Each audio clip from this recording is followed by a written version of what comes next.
A warm welcome to the fifth film in our flat roof series. In it, we discuss the individual layers that go to make up a typical flat roof. A flat roof has to absorb certain loads and protect the inside of the building against wind and rain. Just like a pitched roof, a flat roof is simply a covering structure comprising a number of different layers. Building a roof starts with the main roof structure. In the case of a flat roof, this is generally a solid or beam-type reinforced concrete slab. Flat roofs made of steel or timber are generally only found on single-story hangars, where they are used primarily for their low self-weight and ease of construction. As with pitched roofs, it's important to stop water vapor from inside the building and residual moisture in the reinforced concrete from diffusing through the roof and condensing in the insulation material.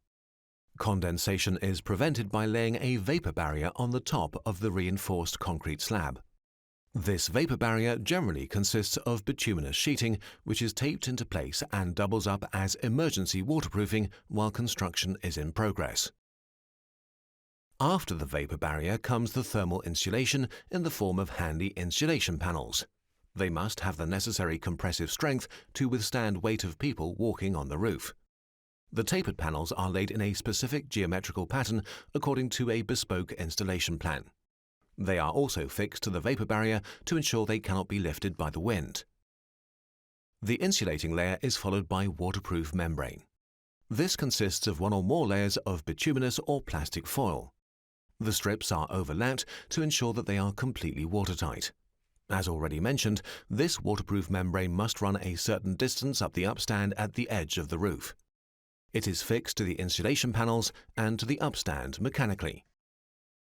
The fixings that hold the waterproof membrane and the insulation panels in place cannot withstand tensile forces and so are vulnerable to wind, which can lift or tear them. As a result, a 5 to 10 centimeter layer of gravel or other loose stone is placed on the insulation layer to weigh them down.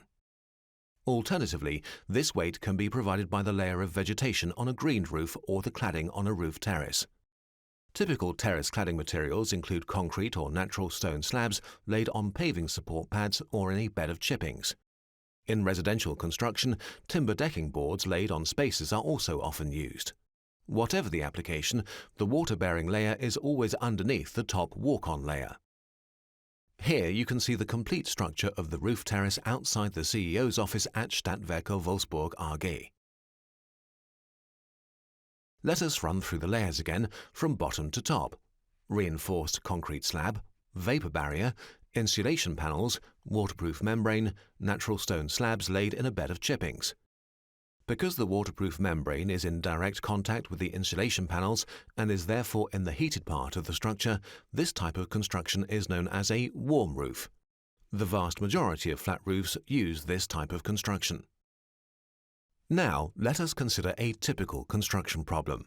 Because of the insulation required, a flat roof over a heated room always takes up more space than an interior ceiling structure comprising only a reinforced concrete slab, footfall sound insulation, a cement screed on a separation layer, and the finishing layer.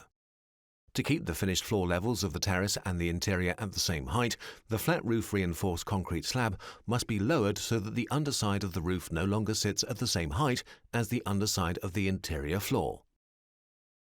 Summary. The vast majority of flat roofs are warm roofs. The first layer is the main roof structure. In most cases, this is a solid or beam-type reinforced concrete slab. Then comes the vapor barrier onto which the insulation panels are fixed. The insulation is covered by a single or multiply bituminous or plastic waterproof membrane.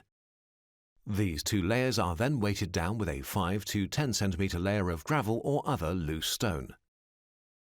Please don't forget to take a look at the sixth film in our Flat Roofs series. In it, we explain how to draw a flat roof on a 1 to 50 scale drawing.